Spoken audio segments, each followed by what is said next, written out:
तो स्वागत है आप सभी का दोस्तों पाठशाला एडू हब के इस वीडियो सेशन में और मेरा नाम है राहुल आनंद। तो चलिए आज बात करते हैं G4 वायरस के बारे में। तो देखिए अभी पूरी दुनिया जो है एक वैश्विक महामारी यानी कि पेंडेमिक से जूझ रही है, दैट इज़ कोविड-19। ठीक है, तो ये कोविड-19 कितना ज़्यादा ख़तरनाक हो रहा है आप सबको पता है और धीरे धीरे ये ह्यूमन टू ह्यूमन जो है वो स्प्रेड तो हो ही रहा था, अब इसमें और ज़्यादा बढ़ोतरी हो गई है और ज़्यादा तेज़ी आ गई है। लेकिन अब नई खबर आई है कि एक और वायरस का स्ट्रेन जो है पूरी दुनिया में पाया जा रहा है, दैट इज़ G4 वायरस। और इस वायरस की भी जो शुरुआत है ये भी हमको देखने को मिलती है चाइना से।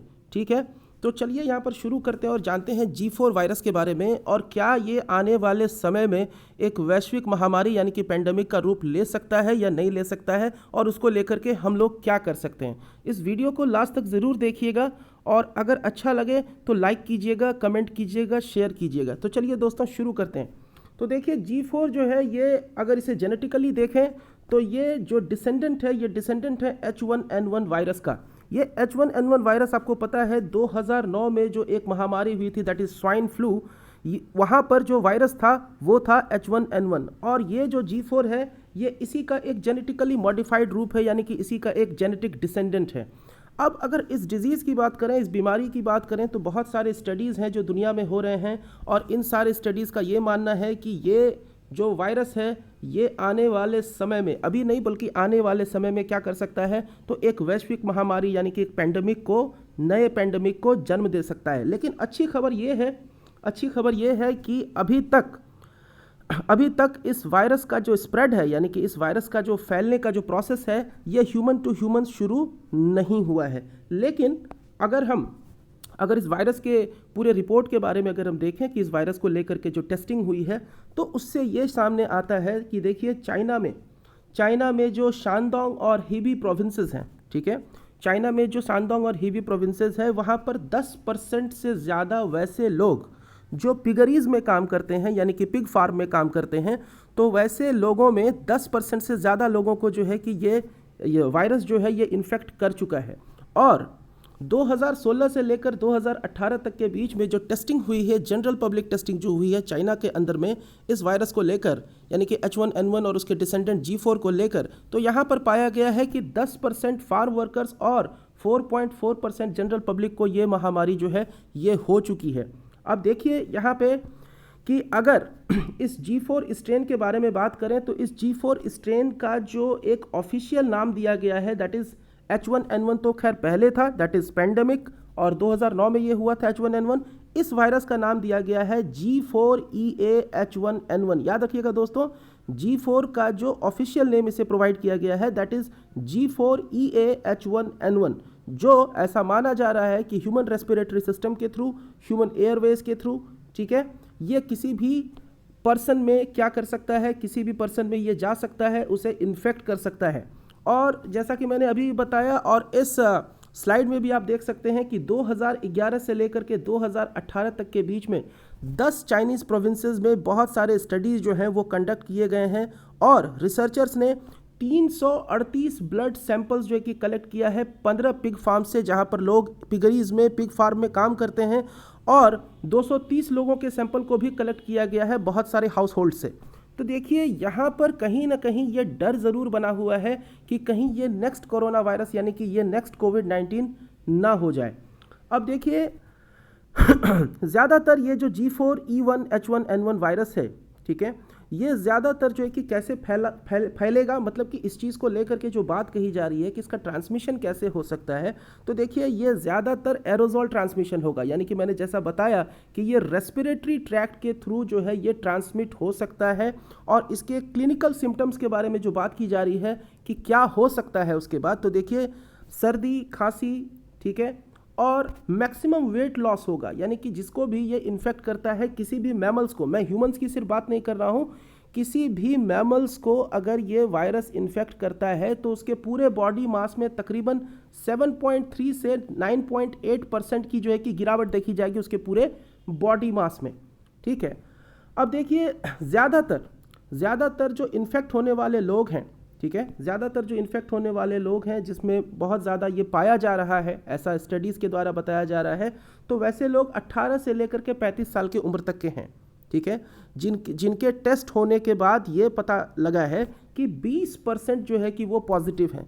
यानी कि जितने लोगों का टेस्ट हुआ है 18 से 35 साल की उम्र वाले लोगों का, उनमें उनके ब्लड स्ट्रेन में 20% पॉजिटिव ये पाया गया है। ठीक है, तो ये काफ़ी डेंजरस हो सकता है आने वाले समय में।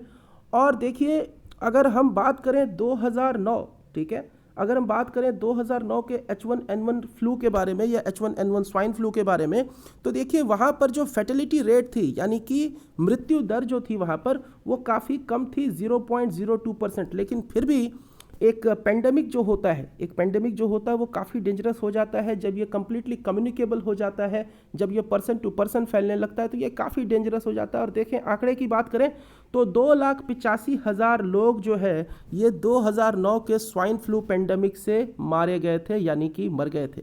ठीक है, अब देखिए, अगर हम रिपोर्ट्स की बात करें तो चाइनीज़ रिसर्चर्स जितने भी हैं, तो चाइनीज़ रिसर्चर्स का मानना है कि ये जो न्यू स्ट्रेन है H1N1 का, दैट इज़ G4, ठीक है, तो ये आने वाले समय में एक पेंडेमिक में भी कर सकता है। मतलब कि रिपोर्ट अभी तक पुख्ता नहीं है, रिपोर्ट में ऐसी कोई जानकारी नहीं है जिससे कि हम ये बता सकें कि हाँ ये 100% श्योर है कि ये पेंडेमिक हो सकता है। लेकिन हाँ, चाइनीज़ रिसर्चर्स का कहना है कि ये पेंडेमिक का रूप ले सकता है, इसमें सारी कैपेसिटीज़ है, सारे पैरामीटर्स पर ये खरा उतर रहा है कि हाँ भाई पेंडेमिक हो सकता है ये। लेकिन वहीं अगर हम बात करें proceedings of national academy of science, यानी कि यूनाइटेड स्टेट्स के एक संस्था की, तो यूनाइटेड स्टेट्स की इस संस्था का मानना है कि नहीं, ये वायरस जो है ये अभी आने वाले समय में ह्यूमन के लिए मानव जाति के लिए किसी भी तरह का इमिनेंट थ्रेट जो है वो पोज नहीं कर सकता है। यानी कि बहुत ज़्यादा डेंजरस इसे मानना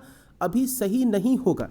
ठीक है, चलिए अब देखिए कि ये वायरस जो है ये एनिमल से ह्यूमंस में कैसे स्प्रेड करता है। तो ज़्यादातर तो स्टडीज़ में ये बताया जा रहा है कि ये कैसे स्प्रेड करेगा, तो रेस्पिरेटरी ट्रैक्ट के थ्रू स्प्रेड करेगा। लेकिन और भी कुछ पॉइंट्स हैं जिनको ध्यान देना ज़रूरी है। तो देखिए, अगर कोई इंसान जो है वो किसी दूसरे जानवर, किसी दूसरे एनिमल के कांटेक्ट में आता है, इट मीन्स कि उसके ब्लड, उसके यूरिन, उसके फैसेस, उसके सेलिवा, इसके कांटेक्ट में आता है, और अगर वो एनिमल इन्फेक्टेड है तो बहुत ज़्यादा चांसेस हैं कि ये वायरस जो है वो उस एनिमल से इस पर्सन में स्प्रेड कर सकता है।